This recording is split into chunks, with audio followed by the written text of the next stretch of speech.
बाबा, आज तुम्ही महंत आहेत, महाराज आहेत, गुरु आहेत आमचे.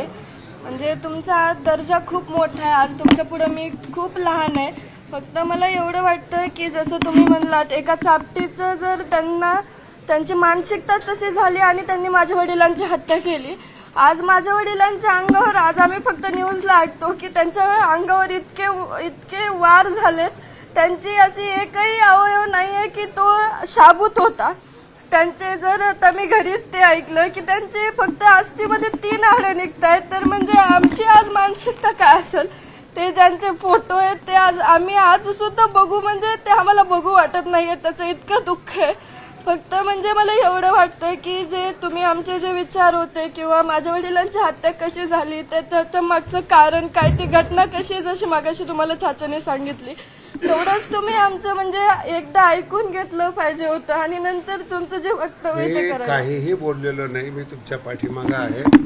हा जो समाजातला प्रकार हे वाईट लोकांनी केलेले काम आहे. तुम्ही जर भगवानगडाची शिष्या, तुम्ही तुमच्या बाजूने मासा जो केस तालुका हा बाबाला मांडणार आहे, अनेक वेळा दौरे झालेले म्हणून कदाचित माझ्या बोलण्याचा गैरसमज झाला असेल.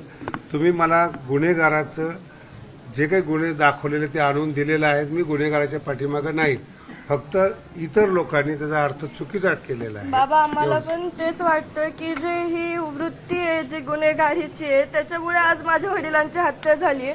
फक्त ती जी वृत्ती आहे ती आपल्याला बाजूला काढायची. आणि आमचं म्हणणं हे आहे की आरोपींचं ज्यांना समर्थन करायचं त्यांनी निश्चित करा. आम्ही त्यांच्याबाबत काही बोलत नाहीत, पण याच्यामध्ये कुठं जातीवाद आणतायत आणि ज्यांना आरोपीची पाठराखण करायची तेच जातीवाद काढतायत. माझ्या वडिलांनी, जसं मला समजतंय तसं माझ्या वडिलांनी कोणतं जातीवाद केला नाहीये. आता सगळ्या चाचाने सांगितलं की आमचे शेतकरी सुद्धा हे वंजारी हेच आहेत, त्यांचं सुद्धा अण्णा मुंडेच आहे. पण आम्हाला एक असं याची खंत वाटते की जो माणूस जसं दलितांना वाचवण्यासाठी गेला, त्यांनी कधी जातीवाद न केला, त्याच्यामध्ये न्याय मिळवण्यासाठी असे वेगवेगळे फाटे का फुटतायत. आमचं एकच म्हणजे आज आम्हाला इतकं दुःख आहे, आमचं गाव सुद्धा या दुःखातून सावरू शकलं नाही. पण तरी पण आज आम्ही त्यांच्या न्यायासाठी झुंजतो, कारण की त्यांच्यावर जो अन्याय झालाय, म्हणजे आता प्रश्न पडतो की कुणाला वाचवायला जाणं हा पण आपला गुन्हा आहे का? म्हणून ही जी घटना घडली ती नंतर घडू नये यासाठी आम्ही फक्त न्याय मागतोय. आमची अपेक्षा हीच आहे की आम्हाला लवकरात लवकर न्याय मिळाला पाहिजे. भगवानगड आपल्या पाठीशी आहेत.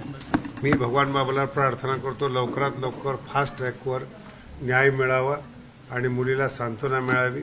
भगवानगड हा कायमस्वरूपी त्यांच्या पाठीशी उभा राहील. आरोपीचं कधीही समर्थन करत नाही. त्यांनी पुरावे आणलेले आहेत की आरोपीवर किती गुन्हे दाखल झालेले आहेत. कदाचित माझ्या बोलण्याचा चुकीचा अर्थ झाला असेल तर ते आरोपी हे आरोपीच आहेत, गुन्हेगार आहेत हे सांगण्याकरता या ठिकाणी कुटुंब आलेलं आहे. गडाचंच कुटुंब आहेत. म्हणून पुन्हा एकदा महाराष्ट्राला विनंती आहे, त्याला जातीय कलर न देता न्याय मिळावा यासाठी आपण सगळेजण प्रार्थना करू. भगवान बाबा की जय. महाराजांनी या संदर्भात जी समजा अमानुष हत्या झाली, मारहाण झाली, त्याचे काही इथं फोटो येतं,